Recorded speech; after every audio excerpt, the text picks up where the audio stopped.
Good evening everyone. हम पढ़ रहे हैं 12th class business studies. Chapter चल रहा है हमारा डायरेक्टिंग। दोबारा से शुरू से मैं आपको बता दूं, सबसे पहला इसकी definition. Directing is the process of instructing, guiding, counseling, motivating and leading people in the organization to achieve his objective. फिर इसके बाद 4 इसके कैरेक्टरिस्टिक्स, 5 इसके इंपॉर्टेंस, फिर आए 4 इसके elements. Supervision, motivation, leadership and communication. Supervision में सिर्फ डेफिनेशन, मोटिवेशन में पहले इसकी मोटिवेशन की डेफिनेशन, उसके बाद 3 इसके फैक्टर, 4 इसके कैरेक्टरिस्टिक्स, फिर मोटिवेशन का process, Maslow's need hierarchy theory और उसके अजम्पशंस। फिर आई आपकी लीडरशिप। लीडरशिप में इन्होंने दिए 3 लीडरशिप के स्टाइल, ऑटोक्रेटिक, डेमोक्रेटिक और लेजर स्फेयर। हर स्टाइल अलग अलग सिचुएशन में काम में आती है, डिपेंड ऑन योर सबऑर्डिनेट्स, कैसे आपके सबऑर्डिनेट्स हैं। अगर इनस्किल्ड है, न्यूली है, एक्सपीरियंस नहीं है तो ऑटोक्रेटिक, एक्सपीरियंस है, स्किल्ड है और टाइम आपके पास है अच्छा खासा तो डेमोक्रेटिक, और अगर हाईली स्किल्ड है, सेल्फ मोटिवेटेड है तो फिर लेसेस फेयर।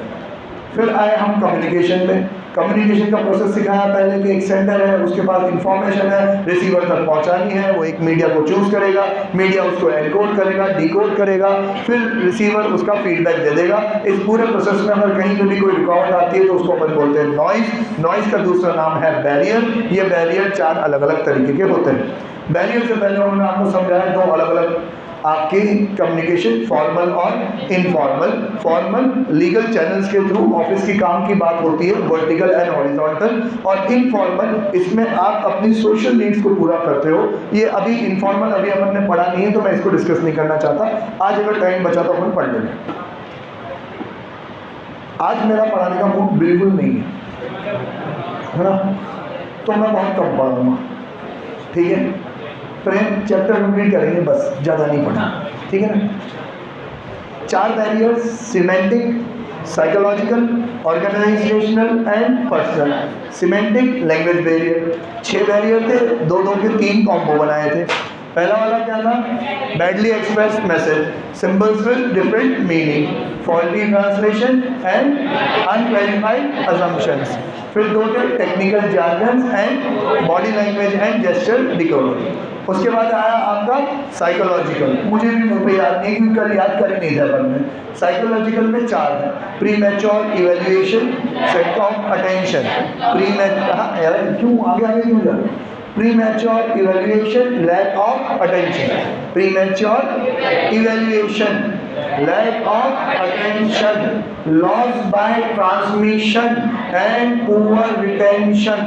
शन शन शन शन शन शन शन से जो टूटा हुआ सपना। लास्ट हुआ डिस्ट्रेस, ठीक है। तो पहला कौन सा था? क्या 12th पास करेगा रे तू?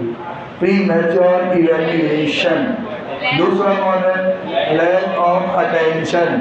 तीसरा by translation and poor retention. चौथा distress. Premature evaluation, lack of attention, loss by transmission, poor retention और लास्ट डिस्ट्रेस, ठीक। ऑर्गेनाइजेशनल बैरियर्स, इसमें भी कितने हैं? 5। ऑर्गेनाइजेशन, इसमें सारी चीजें ऑर्गेनाइजेशनल है। एक है organizational policy, organizational facility. Organizational policy, organizational facility, rules and regulation, status, rules and regulation, status, complexity in organization structure. तो 3 ऑर्गेनाइजेशन है इसमें, organizational policy, organizational facility, complexity in organizational structure, rules and regulation and status. इसको कल याद करेंगे। आज का हमारा वो शन शन शन शन। पहला premature evaluation, second lack of attention, loss by transmission and poor retention, last distress. 6 हमारे सिमेंटिक बैरियर। पहला badly expressed message, symbols with different meaning. अगले 2 फॉल्टी ट्रांसलेशन, अनक्लैरिफाइड अजम्पशंस। याद नहीं है तो देख के बोलना। Faulty translation, unclarified assumption. आखिरी 2 technical jargon, body language and gesture decoding.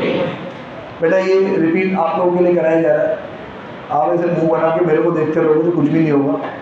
जब तक आप वर्बली लिपसिंग नहीं करोगे ये दिमाग में नहीं बैठेगा। ये आप इसको याद करने की इच्छा करो कि मत करो, सिर्फ हमारे पीछे पीछे रिपीट भी करोगे ना, अपने आप ही सबकॉन्शियसली आपको चीज़ें याद हो जाएगी।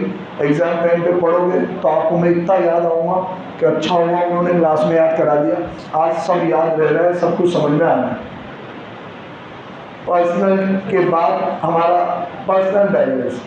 अब देखो, पहले तो लॉजिक समझो, सिमेंटिक बैरियर लैंग्वेज की प्रॉब्लम थी, फिर साइकोलॉजिकल दीवार मतलब यहाँ लॉचर था, मेरा ध्यान नहीं था, सर मैं भूल गया, ट्रांसमिशन में लॉस हो गया, ठीक है। फिर ऑर्गेनाइजेशन बैरियर मतलब ऑर्गेनाइजेशन की प्रॉब्लम, एक लैंग्वेज की प्रॉब्लम है, दूसरा माइंड की प्रॉब्लम है, दिमाग ठिकाने में नहीं है, तीसरा ऑर्गेनाइजेशन मतलब इंस्टीट्यूट की प्रॉब्लम है, हमारी नहीं है, लास्ट हमारी पर्सनल प्रॉब्लम। ये मन की बात है ना, मन की बात, और जब मन ही नहीं मिल रहा तो बात क्या करेंगे, करते रहो मन की बात, हम तो सुन ही रहे। तो वैसे वाली बात यहाँ पे क्या है कि आइदर सेंडर या रिसीवर एक दूसरे को पसंद ही नहीं करते, तो इन दोनों में है पर्सनल बैरियर। कुछ अच्छा भी कहने जाऊँगा तो सामने वाला सुनेगा ही नहीं, ठीक है। Personal barrier, the personal factors of both. अब ये यार पर्सनल बैरियर किसी ऑर्गेनाइजेशन में नहीं हुआ अभी तक। ऑर्गेनाइजेशन बैरियर में क्या था कि वो था तो सबके साथ ही है, मतलब आपके रूल्स एंड रेगुलेशन सही ढंग से नहीं बने हुए तो पूरे ऑर्गेनाइजेशन में ही नहीं बने हुए, ठीक है। आपका स्ट्रक्चर कॉम्प्लेक्स है तो पूरे ऑर्गेनाइजेशन के ही कॉम्प्लेक्स है। It means it is just like कि ये ऑर्गेनाइजेशनल बैरियर वाली प्रॉब्लम है ना, पूरे ऑर्गेनाइजेशन में यूनिफॉर्मली एग्जिस्ट करती है कि अगर लेवल ए पे एग्जिस्ट करती है तो बी में भी एग्जिस्ट करती है, डिपार्टमेंट ए में एग्जिस्ट करती है तो बी में भी एग्जिस्ट करती है। लेकिन पर्सनल बैरियर इंडिविजुअल प्रॉब्लम है। हो सकता है कोई एक मैनेजर एक सुपरवाइजर के साथ तो बहुत अच्छे से कम्युनिकेट कर पाता हो लेकिन दूसरे सुपरवाइजर के साथ नहीं कर पाता, तो ये कौन सी बैरियर है, personal barrier. These personal factors of both sender and receiver may exert influence on their communication. Some personal barriers of superior and subordinates are mentioned below. Fear to challenge to authority. ये problem है किसके साथ, superior के साथ। अभी तक हमने ये चीज़ें नहीं लिखी कि ये प्रॉब्लम है किसके साथ, क्योंकि ऑर्गेनाइजेशन का ऑर्गेनाइजेशन की प्रॉब्लम है। यहाँ तो पर्सनल है ना, तो पर्सनल मतलब सुपीरियर सबऑर्डिनेट के रिलेशनशिप पे कहीं ना कहीं बात आएगी।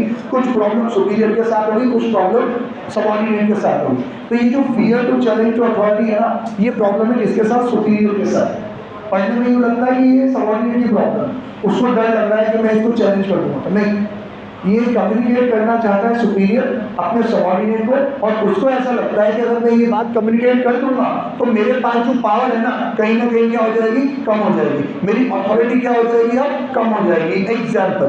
एग्जाम्पल कि अभी तक छुट्टियां लेने का रूल ये था कि पूरी टीम पहले सुपरवाइजर से परमिशन लेगी और सुपरवाइजर उसमें फिर एचआर से परमिशन आके देगा। मीन्स कहीं ना कहीं फ्लो किसके थ्रू हो रहा था, एचआर का, सुपरवाइजर के थ्रू। मतलब सुपरवाइजर के पास कमांड है कि आज अगर मेरी टीम में 10 बंदे हैं, 3 लोग छुट्टी पे जाना चाह रहे हैं, तो मैं उसमें से एक दो को मैनिपुलेट करके मेरा काम ना बिगड़े ऐसे कर सकता हूँ। अब यार कंपनी ने ऑर्डर पास कर दिया कि अब से सुपरवाइजर को कुछ भी कहने की जरूरत नहीं, क्योंकि इसमें फिर प्रोसीजरल डिले होता है ऑर्गेनाइजेशन पॉलिसी के चलते हुए। अब आप डायरेक्टली किससे कर सकते हो, एचआर से अपनी लीव ग्रांट करवा सकते हो। आप डायरेक्टली लीव किसको दोगे, एचआर। तो अब ये बात उस सुपरवाइजर को सबको बतानी, तो वो डर रहा है कि यार अगर ये बात जिस सेंस में है वैसे के वैसे मैंने बता दी तो कहीं ना कहीं मेरी जो अथॉरिटी है ना वो मेरे हाथ से क्या होगी, चली जाएगी। तो उसको ये फियर है कि this will challenge my authority. तो अब वो ये बात ऑर्गेनाइजेशन में अपने सबऑर्डिनेट्स को कहेगा, या कहेगा तो कैसे कहेगा, मैनिपुलेट करके कि अब आपको मुझे मेल करने की जरूरत नहीं है, मेल डायरेक्टली वहाँ बता देना, मुझसे आप सिर्फ वर्बली इन्फॉर्म कर दो, ठीक है। तो ये क्या करता है superior, if and only if superior perceive है नहीं, लेकिन उसको ऐसा लगता है दैट अ पर्टिकुलर कम्युनिकेशन में adversely affect his authority, he she may withhold or suppress such communication।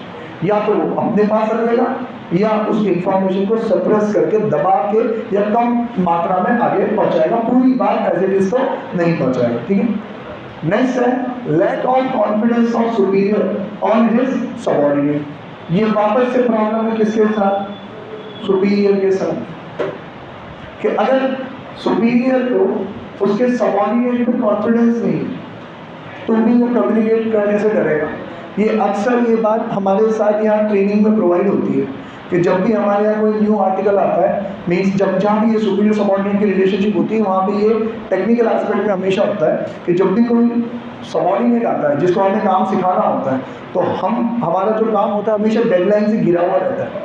Deadline से घिरा हुआ रहता है मतलब इस, जैसे अभी जीएसटी रिटर्न की डेट है 11 एंड 13, कुछ पार्टीज के लिए 11, कुछ पार्टी के लिए 13। आज डेट क्या है? 9 हो गई शायद, है ना? नहीं 9 हो गई शायद। मीन्स मुझे डेट ऐसे 1 2 3 याद नहीं रहती, लेकिन मुझे याद है कि अब जीएसटी रिटर्न फाइल करने में 2 दिन बाकी है, तो आज 9 तारीख। अब ऐसे में मेरे पास बहुत सारे रिटर्न पेंडिंग है और मेरे पास काम करने के लिए हैंड्स भी बहुत सारे हैं, लेकिन उनको ये रिटर्न फाइल करना ही नहीं है, करना ही नहीं आता। तो या तो मैं पहले उनको सिखाऊं और फिर ये फाइल करें, तो सिखाने में बहुत टाइम जाएगा और मेरे पास टाइम है नहीं। तो इसमें मैं एक गलती कर रहा हूँ। मैं क्या गलती कर रहा हूँ? सारे रिटर्न खुद ही बैठ के फाइल कर रहा हूँ। मैं सारे रिटर्न खुद ही बैठ के फाइल कर रहा हूँ, या 1 2 लोग जिनको आता है, तो हम 3 लोग परेशान हो रहे हैं और 3 लोग आराम से बैठ के बातें कर रहे हैं, मोबाइल चला। क्यों? क्योंकि मुझे उनके ऊपर ट्रस्ट ही नहीं। मैं उनको सिखा भी दूंगा तो वापस से मुझे उनका काम चेक करना पड़ेगा, काम चेक करना पड़ेगा तो गलती निकली तो वापस से करना पड़ेगा, इतने बजे डेडलाइन में निकल जाएगी। ठीक है, एक बार हमारे साथ ऐसा एक आर्टिकल फंस गया, उसमें मैं जो भी काम कहूँ सिंपल से सिंपल, वो बड़े कॉन्फिडेंस से हाँ कह दे और मैं उसके भरोसे काम छोड़ दूँ, वो सारा काम कर दे और मैं जब आके चेक करूँ तो काम का ऐसा कवाड़ा कर रखा होगा उसने कि मेरे को दोबारा से सारा काम करना ही पड़ता। उसको देख के मेरे को डर लगने लग गया। अगली बार में उसको कोई सा भी काम बताने से डरने लग गया कि नहीं भाई, तेरे से काम कराना मतलब तेरा भी टाइम वेस्ट करना और तेरे से टाइम वेस्ट करने के बाद मेरा डबल टाइम वेस्ट होना। तो अब मेरा ट्रस्ट ही नहीं है उसके ऊपर, मैं उसको ना कोई बात कम्युनिकेट करता हूँ ना मैं उससे कोई काम करवाता हूँ। ठीक है, the lack of confidence superior and subordinate, वापस से कम्युनिकेशन की बात है ना। अगर उसको लगता है कि यार कॉन्फिडेंस नहीं मुझे इसके ऊपर, ये काम कर पाएगा नहीं कर पाएगा, समझ पाएगा नहीं समझ पाएगा, do not have confidence on the competency of their subordinate। मुझे लगता ही नहीं कि वो लोग कॉम्पिटेंट है काबिल ये काम करने के लिए। They may not seek their advice or opinion। इनसे कभी एडवाइस नहीं लेगा, कभी ओपिनियन नहीं लेगा और हमेशा कौन सी लीडरशिप अपनाएगा? ऑटोक्रेटिक, डेमोक्रेटिक पे जाएगा। अगला, अनविलिंगनेस टू कम्युनिकेट, ये है सबऑर्डिनेट के ऊपर। ये प्रॉब्लम है सबऑर्डिनेट के साथ। जब उनको लगता है कि यार अगर मैं ये बात कहूँगा तो मेरा खुद का इंटरेस्ट एडवर्सली इफेक्ट होगा। जैसे मैंने वो एग्जाम्पल बताया था आपको शब्बीर सर वाला, दोबारा याद दिला दो ब्रीफ में कहानी। शब्बीर सर ऑफिस से निकल रहे थे, उन्होंने एक आर्टिकल को काम करते देखा। जब शब्बीर सर खुद आर्टिकल थे उनके यहाँ ऑफिस में जहाँ पे वो आर्टिकलशिप करते थे, तो उन्होंने किसी को देखा काम करते हुए और उन्होंने जाते जाते गलती नोटिस कर ली कि ये काम गलत कर रहा है। उन्होंने उसको सिखाना चाहा कि देख भाई तू ये काम गलत कर रहा है। उसने कहा नहीं मैं बिल्कुल सही कर रहा हूँ, सर ने मुझे ऐसा माना। शब्बीर बोला नहीं सर तो ऐसा कहीं नहीं दिखते, तो काम गलत है सामने से दिखा। तो पूछ रहे सर से, शब्बीर उसके पेपर लेके सर के पास चले गए, तो सर आपने ऐसा कहा था, ये तो ऐसा करना। तो सर ने उसको थप्पड़ मारा, 2 गालियाँ दी, निकल जाए। और शब्बीर को बोला तू जा, तू बैठ के काम। मीन्स वो बेचारा घर जा रहा था, 2 घंटे का काम पाती आ गया। किस लिए? क्योंकि उसने किसी की गलती पकड़ ली। अब्दुल सर जोर जोर से हंस रहे इस बात पे, वो दोनों साथ में ही जाते थे काम करने। नेक्स्ट टाइम मतलब उसकी दुनिया में लुट रही है उसके सर की, तो शब्बीर सर कभी ये काम बताएंगे नहीं, कितनी भी गलती क्यों ना हो, कितना भी फाइनेंशियल लॉस क्यों ना हो। क्योंकि हमारे काम में सीए के प्रैक्टिस के काम में गलती होना मतलब स्ट्रेट फॉरवर्ड फाइनेंशियल लॉस होना। कोई सी भी गलती होगी तो जितनी की गलती होगी उतने का लॉस ही होगा। ऐसे बहुत सारे लॉस में खाते बैठा हूँ। तो अब मान लो 1,000 2,000 का लाख 2 लाख का भी नुकसान हो रहा है ना, शब्बीर सर देख के भी दम रख के चल जाएंगे। क्यों? पता क्या जाए, क्योंकि उनको पता है मैं गलती बताऊंगा तो गलती बताने के चक्कर में मेरी पिक्चर बनेगी, काम उल्टा मुझे ही करना पड़ेगा। इसलिए आपको अनविलिंगनेस, इच्छा ही नहीं होगी, अनविलिंगनेस टू कम्युनिकेट। सर क्यों? क्योंकि उनको ऐसा लगता है कि दे perceive that it may adversely effect their interest. इसमें उनका इंटरेस्ट एडवर्सली क्या होगा, इफेक्ट होगा, उनका ही खुद का क्या होगा, नुकसान होगा, तो कम्युनिकेट करेंगे। Sometimes subordinate may not be prepared to communicate with their superior if they perceive that may adversely effect their interest. ठीक है। Then lack of proper incentive. मैं एक दिन बड़ा रील देख रहा था तो उसमें आया था कि $1 मिलियन क्वेश्चन है कि जब भी आप कोई डील करो, जब भी कोई आप काम करो और आपको कोई चीज़ डिसाइड करनी हो तो उसमें एक सवाल ज़रूर पूछना, what is in it for me, what is in it for me, मतलब इसमें मेरा क्या, इसमें मेरा क्या, मतलब इस काम को करके मेरा क्या फायदा। तो जब भी एम्प्लॉई ये बात सोचेगा तो उसको कोई ना कोई फायदा लगना चाहिए, और अगर उसको ये फायदा नहीं लगता तो फिर वो इनिशिएटिव नहीं लेगा। मीन्स उसको लगता है कि मुझे प्रॉपर इंसेंटिव मिलता ही नहीं है, तो फिर मैं ये बात क्यों बताऊं, मैं ये बात क्यों बताऊं कि मुझे मेरा तो कोई फायदा है नहीं, और उल्टा मैं बताऊंगा तो शायद मुझे काम करना पड़ जाए, तो छोड़ो मैं नहीं बताता। मीन्स अभी मेरे साथ ये एक बार हुआ कि मैं जिस ऑर्गेनाइजेशन में काम करता था वहाँ पर पहले अकाउंटिंग का कोई एक पार्ट, टीडीएस समझते हो आप लोग, टीडीएस समझते हो, टैक्स डिडक्टेड एट सोर्स, समझते हो, नाम सुना है कभी आप लोगों ने? नहीं समझते बहुत सारे लोग। मतलब सरकार पहले तो ये कहती थी कि आप जो कमाओ उसके ऊपर हमें क्या देते हैं, टैक्स दे दो। अब ये कहती है कि आप किसी को पेमेंट दे रहे हो, मतलब वो आपसे कमा रहा है, तो उसकी कमाई पे पहले ही टैक्स डिडक्ट करके हमें दे देना, उसके हाथ तक तो कमाई पहुंचने नहीं। तो इन टीडीएस की बहुत बड़ी वर्किंग होती है हर ऑर्गेनाइजेशन में। तो मैं एक ऑर्गेनाइजेशन में गया मैं, तो वहाँ मैंने देखा ये टीडीएस की सारी वर्किंग वो लोग मैनुअल करते थे, और मैनुअल करने में 2 एम्प्लॉय उन्होंने रख रखे थे, जिसकी सैलरी थी एक की 25,000, एक की 35,000, मतलब टोटल 60,000 रुपए वो ऑर्गेनाइजेशन दे रही थी। और उस ऑर्गेनाइजेशन ने मुझे एज अ कंसल्टेंट अपॉइंट किया था, मेरी खुद की सैलरी 25,000 रुपए थी। ठीक है। अब मुझे लग रहा है यार ये 2 लोग ये काम कर रहे हैं, ये काम तो मैं कंप्यूटराइज तरीके से आधे 1 घंटे में कर सकता हूँ, जो पूरे 2 महीने में करते हैं, ये 2 लोग मिलकर 1 महीने में जो काम करते हैं ना, वो आधे 1 घंटे में आराम से कंप्यूटराइज तरीके से हो सकता है। पर इसमें मेरा क्या, मैं अगर ये बात बताऊंगा तो इसमें मेरा क्या होगा, उल्टा कंप्यूटराइज तरीके से उनको आता होता तो वो कर देते, उनको तो आता नहीं है, उनकी और मुसीबत में मेरे सर पे ले लूंगा, मुझे तो मेरे 25,000 रुपये ही मिलने हैं, काम घंटा 1-2 घंटे का मेरा ही पड़ेगा, कायू की दूसरी पेट पे लाभ मारना, जैसा चल रहा है वैसे चलने दो। 2 साल में उस ऑर्गेनाइजेशन में गया, मैंने बताया ही नहीं उनको कि ये काम ऐसे हो सकता है, तेल लेने जाना करते हो आप, आपको पैसे मिल रहे हैं, हर साल आपके 10% बढ़ रहे हैं, आप भी खुश मैं भी खुश। ठीक है।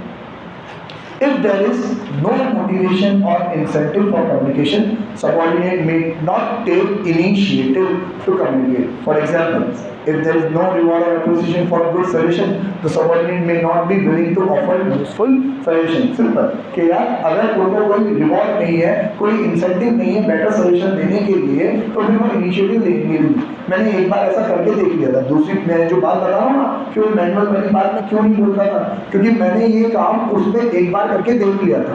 पहले मैंने उस ऑर्गेनाइजेशन में क्या करा, वो ऑर्गेनाइजेशन ना मैनुअली चेक बनाते थे, बहुत बड़ी ऑर्गेनाइजेशन थी, जितने भी पेमेंट्स होते थे मालिक एक ही था, तो अकाउंट्स डिपार्टमेंट क्या करता, जितने भी पेमेंट होने होते सबके चेक मतलब बिल्स ले जाता, मालिक बेवकूफ़ बैठ के, बेवकूफ़ तो नहीं कहेंगे, उनको पता नहीं था, मालिक बैठ के पहले चेक बनाता, पूरे चेक बनाता, फिर साइन करता, फिर चेक बनाता, साइन करता, मतलब उसके दिन भर का मिनिमम 1 घंटा चेक बनाने में जाता था।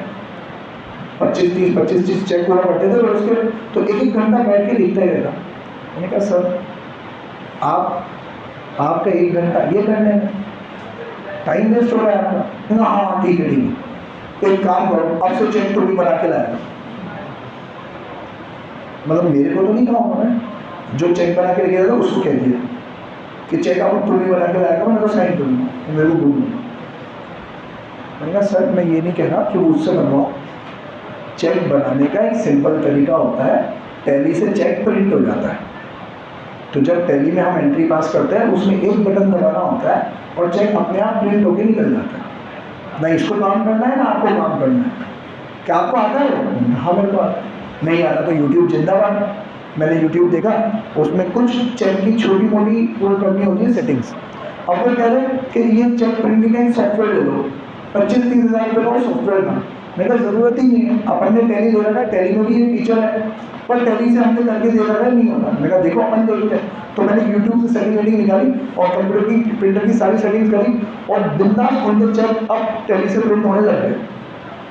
5-6 साल तो मुझे उधर छोड़े हुए, अभी तक भी वो उससे ही चेक बनाते हैं टैली से। मैंने ये एक बार करके देख लिया। मुझे रिवॉर्ड इंसेंटिव तो छोड़ो, 2 एप्रिसिएशन के अवार्ड्स भी नहीं मिले। यार ये क्या, मतलब मैंने इतना सारा इसका भी काम टाइम बचाया, उसका भी थैंक यू तो बोलना चाहिए, नहीं बोलना चाहिए? थैंक यू के लिए आदमी काम करता है यार, थैंक यू बोले चेहरा खरीद लाया था क्या, ठीक है चलो ओके, थैंक यू नहीं बोल रहा हूँ। उनको लगा कि ये मेरा काम है, भग वो पहला और आखिरी सुधार था उसके रिपोर्ट में। उसके बाद मैंने एक सुधार नहीं किया। मेरे आंखों के सामने उनकी दुनिया लुटती रही, मैं देखता जिसको जो अन्याय करो, मेरे बात का क्या, मुझे कुछ मिले तो मैं फायदा कराऊं, नहीं तो मैं नहीं गिराऊंगा। ठीक है। अब मुसीबत ही मुसीबत है, प्रॉब्लम ही प्रॉब्लम अपन ने देख ली। अब हम सीखेंगे उसके मेजर्स कि इन प्रॉब्लम्स को दूर करने का तरीका क्या होता है। तो ये है मेजर्स ऑफ इम्प्रूविंग कम्युनिकेशन। भाई टाइम बचा है क्या? नहीं बचा? कोई बात नहीं। टाइम का क्या है, किसके लिए रुका है आज तक वो? Measures of improving communication effectiveness. पहला, clarify the ideas before communication. आप कोई भी बात कहो उससे पहले ये बात आप क्यों कह रहे हो, इसको क्लैरिफाई कर दो। जैसे मैंने अभी 2 दिन पहले एग्जांपल दिया, अभी रिसेंट की बात है, मैंने उनको पहले ही बता दिया था कि 2 दिन बाद लास्ट डेट है। इस लास्ट डेट में सिर्फ वो यूनिट नंबर जनरेट होना इम्पॉर्टेंट है, वो जनरेट हो गया तो अपना काम हो जाएगा। पहले मैंने क्लैरिफाई किया आइडिया, उसके बाद बताया ये यूनिट नंबर जनरेट करने के लिए देखो फाइनेंशियल स्टेटमेंट बनाना जरूरी है। फाइनेंशियल स्टेटमेंट बना, ये रहा फॉर्मेट, उसने फॉर्मेट देखा, उसको लगा कि ये तो फाइनेंशियल स्टेटमेंट बनाने में मेरे 5 दिन निकल जाएंगे, तो झट से बढ़ के परेशान भी है मेरे पास आ गए कि सर ये फॉर्मेट बहुत भयंकर है, आपने तो देखा नहीं होगा खोल के, लेकिन ये हो नहीं सकता 2 दिन में। तो आप कहो तो पुराने तरीके से पुराने फॉर्मेट से बैलेंस शीट बना के अपन वो बना दे क्या, यूनिट निकाल दे क्या? मैं कहा बहुत सही कह रहे हो। अगर मैंने उनको जो आइडिया क्लैरिफाई नहीं किया होता कि ये फाइनेंशियल स्टेटमेंट हम क्यों बनवा रहे हैं, सिर्फ और सिर्फ यूनिट जनरेट करने के लिए, वो आइडिया क्लैरिफाई नहीं किया होता तो हमारा ऑब्जेक्टिव कभी पूरा ही नहीं होगा। इसलिए कम्युनिकेट करने से पहले आप पूरा उसको क्लैरिफाई करो कि आप ये काम क्यों करवा रहे हो, ताकि उनको उस काम की इंपॉर्टेंस रहे। जैसे अभी 2 दिन पहले का छोटा सा एग्जाम्पल कि मुझे फ्लेक्स प्रिंट करवाना था। मेरे घर में भी एक छोटा सा फंक्शन था, मैंने बहुत सारे गेस्ट बुलाए हुए थे, 12 बजे उनके आने का टाइम था दिन का, और मुझे एक फ्लेक्स प्रिंट करके घर पर करवाना था। अब जनरली मैं फ्लेक्स के लिए डिज़ाइन फॉरवर्ड कर देता हूँ, वो प्रिंट हो जाता है, फोन आ जाता है, मैं जिशान भैया को बोल देता हूँ। अब मुझे जिशान भैया को इस बार, क्योंकि इमरजेंसी में था ना, तो मैंने जिशान भैया को डायरेक्टली वहाँ भेज दिया कि जिशान भैया मैंने डिज़ाइन सेंड कर दिए, आप प्रिंट करवा के ले आओ। अगर मैं सिर्फ इतना ही कहता ना तो ऑब्वियसली काम तो हो जाता, और काम की उनको इम्पोर्टेंस बिल्कुल भी नहीं रहती। ये काम 12 बजे के पहले हो कि 12 बजे के बाद हो, उनको फिक्र नहीं होती। तो मैंने उनको पूरा समझाया कि जिशान भैया ये जो मैं डिज़ाइन प्रिंट करवा रहा हूँ ये अपने घर की मेन डेकोरेशन है, 50-60 गेस्ट आएंगे घर पे, 12 बजे फंक्शन स्टार्ट हो जाएगा, उससे पहले ये लग जाना चाहिए। अगर उससे पहले नहीं लगा तो फिर ये किसी काम का नहीं। तो अब वो जहाँ पे हम रेगुलरली प्रिंट करवाते हैं वो दुकान तो खुली नहीं थी सुबह 10-10:30 बजे, तो ओके सर ये तो नहीं खुली, मैं दूसरी दुकान है।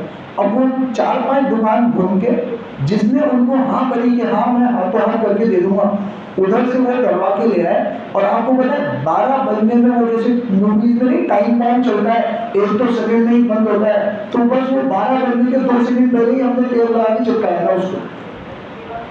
अगर ये क्लैरिफाई नहीं किया होता कि आपका काम मैं क्यों करवा रहा हूँ, तो ये सारा काम हो ही नहीं पाता, वो डेकोरेशन कंप्लीट हो ही नहीं पाता, और उनका फ्लेक्स जितना खर्चा बढ़ता लगता पूरी घर में। तो पहला कहता है clarify the idea before communication. The problem of the to be communicated to subordinate. जो प्रॉब्लम आपको कम्युनिकेट करनी है should be clear in all its perspective to the executive himself।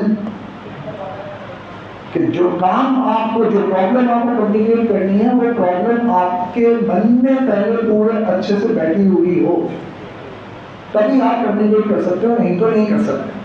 The entire problem should be studied in depth, analyzed and stated in such a manner it is clearly conveyed to subordinate। कि पूरी problem आपको इस तरीके से पता हो कि आप अच्छे से उनको कम्युनिकेट कर सको। एग्जाम्पल कि आपके साथ कभी हुआ कि नहीं हुआ, अभी आप आपकी लाइफ में एक छोटे स्टेज पे हो, तो शायद आपने दूसरे एंड पे देख कर सोचा होगा कि हमारे ऑफिशियल्स में अक्सर ये होता है कि मेरे किसी आर्टिकल को कोई प्रॉब्लम आई और उसमें ये कहना है कि सर ये बात आप इन सर से कर लो, शब्बीर सर से ये बात कर लो, अब्दुल्ली सर से ये बात कर लो, क्योंकि उनको कोई प्रॉब्लम आ रही। एग्जाम्पल, वर्षा मैम को छुट्टी लेनी है अभी 4 दिन के लिए, उनको लगता है मैं शब्बीर सर से डायरेक्टली कहूँगी तो वो मना कर दूँ, क्योंकि उस टाइम पे शब्बीर सर के टेस्ट है या उनके नोट्स बन रहे हैं। तो मैंने क्या कहती है, मेरे जगलेगा थोड़ी देर हो, तो वो पहले मुझे बोलती है कि सर आप प्लीज़ उनसे परमिशन ले लेना, मेरे को इस 4 दिनों में जाना है, उनके टेस्ट चल रहे हैं उनके। तो मैं डायरेक्टली शब्बीर सर से बात नहीं कर सकता, पहले मैं पूरा वर्षा मैम से पूरी बात समझता हूँ कि उनके कौन से टेस्ट चल रहे हैं, उनका कौन कौन सा काम तुम्हारी साइड में पेंडिंग पड़ा हुआ है, और जिन डेट्स में आप जा रहे हो उन डेट्स में कौन कौन से टेस्ट हैं, कौन कौन सी क्लासेस हैं, पूरा सिनेरियो समझने के बाद में डिस्कस करूँगा, नहीं तो मैं प्रॉपर्ली कम्युनिकेट कर ही नहीं पाऊंगा। ये बात होती है अक्सर हेल्प के केस में, कि जब भी आप किसी से कोई हेल्प मांगते हो ना, कभी आपने कभी मांगी हो कि भाई बहन के केस में होता है कि आपसे कोई घर की कोई चीज टूट गई हो, भाई आपसे मान लो पापा की कोई बहुत इंपॉर्टेंट चीज आपके हाथ से टूट गई और अब आपको हेल्प चाहिए किसी मम्मी की, मम्मी प्लीज संभाल लो, तो मम्मी पहले पूरा समझेगी कि किस एस्पेक्ट में टूटी, कहाँ पे टूटी, तू क्या कर रहा था, वो चीज़ कहाँ पड़ी थी, कैसे टूट गई, सारी बात समझने के बाद फिर वो पापा से बात करेंगे, नहीं तो बात करेंगे सर। ठीक है, next, communicate according to the needs of receiver. भैया कम्युनिकेट उतना ही करो जितना उसके काम का हो, जो बात उसके काम की नहीं है उसको आप कम्युनिकेट मत करो, आप समझो कि यार ये किस लेवल का बंदा है। एक बार मैंने लास्ट से ये छुट्टी कर रहा हूँ, एक बार मैंने एक ऑफिस बॉय को, किसी एक ऑफिस में एक ऑफिस बॉय को ये बात कि मान लो मेरा ऑफिस है यहाँ पे और उस इंस्टीट्यूट का प्रिंटिंग स्टेशन है यहाँ, तो मुझे यहाँ से एक पेपर देना है उसको, और मैंने कहा यहाँ पे उससे जेरोक्स करवा, 3 सेट जेरोक्स करवा, एक इस मैम को लेके आ, एक इस मैम को लेके आ और एक मेरे पास लेके आ। तो मैं ये तो कह ही रहा हूँ किशोर ये पेपर ले, 3 सेट करवाना, उस सर को बोल के एक उधर देके आ, एक इधर देके आ, एक इधर है। मेरे पास मेरे एक सीनियर खड़े थे, उन्होंने कहा बोलता था तेरे में अक्ल नहीं है। मैं क्यों, तो वो अगर इतना समझदार होता तो अभी ऑफिस बॉय बना बैठा था होता क्या, वो ये काम कर ही नहीं पाएगा। तो उन्होंने मेरे हाथ से पेपर लिया और ये ले, इसको 3 सेट जेरोक्स करवा के ला। तो वो पहले बेचारा जेरोक्स करवा के वापस आया, अब उन्होंने 3 सेट दिए, ये ले, ये एक्स मैन को ले गया, तो फिर वो गया, फिर वापस आया, ये ले, ये वाई को दे गया, तो फिर वो गया और फिर वाई को दे गया। बेचारे की 15-20 मिनट तक पढ़ाई हुई अच्छी तरह से, पर वो जरूरी था। अगर वो काम में उसको एक साथ बोल देता तो एक के भी हाथ में पेपर सही से नहीं पहुंचता, इसलिए वो धीरे धीरे समझाना पड़ा उसको काम। तो ये कहता है communicate according to the need of receiver, the level of understanding of receiver, the level of understanding of receiver. ये कितना समझदार है ये किसको पता होना चाहिए, should be crystal clear to the communicator. Means अभी आपको बताने के लिए तो बयान बहुत सारा है, मेरे को तो वो यूनिट वाली बात बोल के पछतावा है कि मैंने यूनिट का जिक्र कर लिया, मेरे को 5 मिनट एक्स्ट्रा बोलना पड़ गया। ऐसे तो मैं आपको न जाने कितने कितने हाई लेवल के एग्जाम्पल दे सकता हूँ, लेकिन वो आपको समझ में आएंगे क्या? आपके पास इतना टेक्निकल नॉलेज ही नहीं है कि आप उन एस्पेक्ट्स को, उन एग्जाम्पल को समझ पाओ। तो मुझे सारे एग्जाम्पल आपके अकॉर्डिंगली क्रिएट करने पड़ते हैं।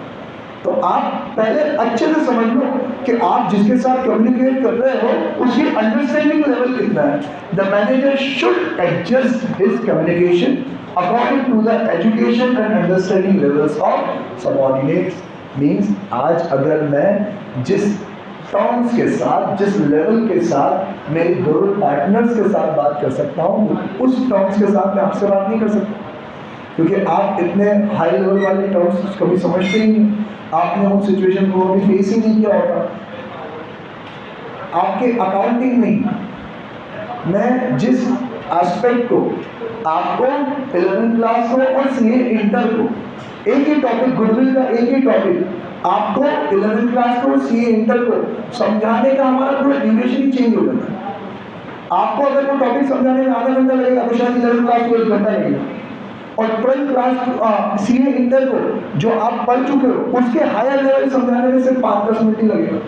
क्यों? क्योंकि आप लोगों का अंडरस्टैंडिंग लेवल क्या है, अलग अलग है, आपकी जो नॉलेज बेस है वो क्या है, डिफरेंट है। तो वो कम्युनिकेटर को पता होना चाहिए कि जिसके साथ वो कम्युनिकेट कर रहा है उसका अंडरस्टैंडिंग लेवल कितना है, उसकी एजुकेशन कितनी है, उसकी एक्सपीरियंस कितना है, और उसी के अकॉर्डिंगली हमें क्या करना चाहिए, कम्युनिकेट करना चाहिए। ठीक है, बाय टाटा सी।